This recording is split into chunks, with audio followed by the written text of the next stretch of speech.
আমাদের চিন্তা করা উচিত, যেখানেই বাস করি না কেন, মানুষ যেখানেই বাস করুক, এটা মানুষের সমর্থ এবং অভিরুচির ব্যাপার। কখনো মানুষ শহর ছেড়া গ্রামে যায়, আবার কখনো গ্রাম ছেড়া শহরে আসে। কখনো মানুষ অনুন্নত দেশ থেকে উন্নত দেশে যায়, আবার কখনো দেখা যাবে উন্নত দেশের থেকে অনুন্নত দেশে আসে। একটা উদাহরণ দিই, পয়সা থাকলে আমাদের দেশে বাস করা যত সহজ, হয়তো আমেরিকা শুনলে চক্ষু কপালে ওঠে, ঠিক না? কিন্তু ওইখানে বসবাস এত সহজ না। এইখানে তো একটু পয়সা হলেই ঘরে 10টা কাজের লোক রাখা যায়, ওইখানে একটাও রাখা যায় না। আমাকে তো বোঝাইতে হবে না, ঠিক না?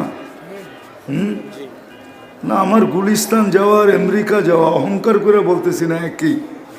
আমি একই মনে করি। কেননা গুলিস্তান গেলে রিক্সায় যেতে হয়, আমেরিকায় গেলে প্লেনে যেতে হয়। ডিফারেন্স শুধু এতটুকু। তো আমরা যেখানেই বাস করি না কেন, খাওয়া দাওয়া যেমনই হোক না কেন, পোশাক পরিচ্ছেদ যেমনই হোক না কেন, বংশ বুলি যেমনই হোক না কেন, আমি শিক্ষিত দীক্ষিত হই না কেন, উচ্চ পদস্থ হই না কেন, আমরা সবাই কিন্তু যাত্রী। জন্ম নিতে দেরি, আমাদের যাত্রা চলমান হইতে দেরি হয় নাই। আমরা সবাই কিন্তু কি কবরের যাত্রী, মৌতের যাত্রী, আখেরাতের যাত্রী।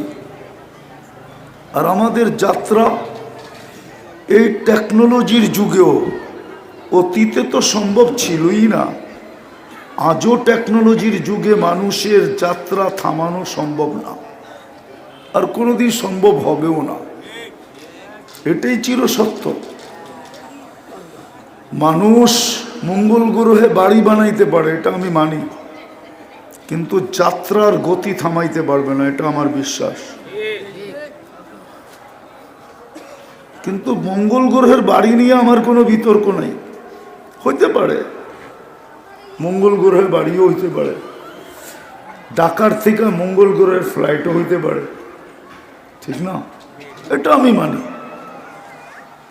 কিন্তু যাত্রা থামায়া দিবে, এটা আমি মানি না। যাত্রা কোনোদিন কারো থামানোর ক্ষমতা নাই। কি নাই?